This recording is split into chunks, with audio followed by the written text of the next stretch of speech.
நடிகையை கட்டிப்பிடிக்கும் காட்சி. வேண்டுமென்றே 17 டேக் வாங்கிய நடிகர். வெளிச்சம் போட்டு காட்டிய ஹேமா கமிட்டி. நடிகையுடன் கட்டிப்பிடிக்கும் காட்சியில் நடிக்க பிரபல நடிகர் ஒருவர் வேண்டுமென்றே 17 டேக் வாங்கியதாக ஹேமா கமிட்டி அறிக்கையில் குறிப்பிட்டுள்ளது. மலையாள சினிமாவில் நடக்கும் பாலியல் சீண்டல்கள் குறித்து ஹேமா கமிட்டி அறிக்கையில் அதிர்ச்சியூட்டும் வாக்குமூலங்களும் கருத்துக்களும் இடம்பெற்றுள்ளன. மலையாள சினிமா துறையில் முழுக்க பெண் வெறுப்பு நிலவுவதாக அறிக்கை சுட்டிக்காட்டப்பட்டுள்ளது. பாலியல் சீண்டலுக்கு உடன்பட வேண்டும் என முன்னணி நடிகர்கள் வலியுறுத்தியதாக கமிட்டி முன் பல பெண்கள் வாக்குமூலம் அளித்துள்ளனர். ஹேமா கமிட்டி அறிக்கையில் 55, 56வது பக்கங்களில் மலையாள சினிமாவில் நடக்கும் பாலியல் குற்றங்கள் விவரிக்கப்பட்டுள்ளது. மலையாள சினிமாவில் பாலியல் சீண்டல்கள் என்பது பரவலாக உள்ளது. நடிகைகள் அச்சத்துடனே வாக்குமூலம் அளித்துள்ளார்களாம். சினிமாவில் வாய்ப்பு கிடைக்க வேண்டுமானால் அட்ஜஸ்ட்மெண்ட் செய்து கொள்ள வேண்டிய சூழல் உள்ளது. அதில் இருந்து தப்பி பிழைத்தவர்கள் பயத்தினால் போலீஸை அணுகுவதில்லை. புகார் அளித்தால் குடும்பத்தினருக்கு அச்சுறுத்தல் ஏற்படும் என பயப்படுவதாக அந்த அறிக்கையில் குறிப்பிட்டுள்ளனர்.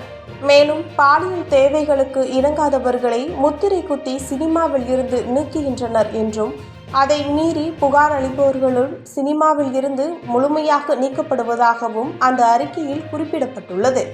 மலையாள சினிமாவை ஒரு மாஃபியா கும்பல் கட்டுப்படுத்துவதாகவும் சினிமாவில் நடிக்க வந்துவிட்டு தங்களுக்கு அடிபணியவில்லை என்றால் அந்த நடிகையை மீண்டும் நடிக்க வைத்து சித்திரவதை செய்வதாகவும் அதில் தெரிவிக்கப்பட்டுள்ளது.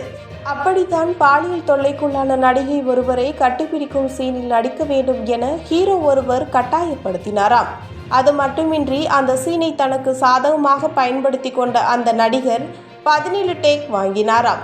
இந்த விவகாரத்தில் நடிகரை திட்டாமல் நடிகையை இயக்குனர் சரமாரியாக திட்டினதாகவும் அதை கேட்ட அதிர்ச்சியடைந்ததாக ஹேமா கமிட்டி அறிக்கையில் பதிவு செய்துள்ளனர்.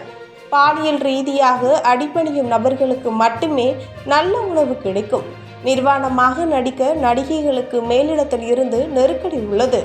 இயக்குநர்களும் தயாரிப்பாளர்களும் அவ்வாறு நடிக்க சொல்லி கட்டாயப்படுத்துகின்றனர் என்பன போன்ற அதிர்ச்சியூட்டும் தகவல்களும் ஹேமா கமிட்டி அறிக்கையில் இடம்பெற்றுள்ளன.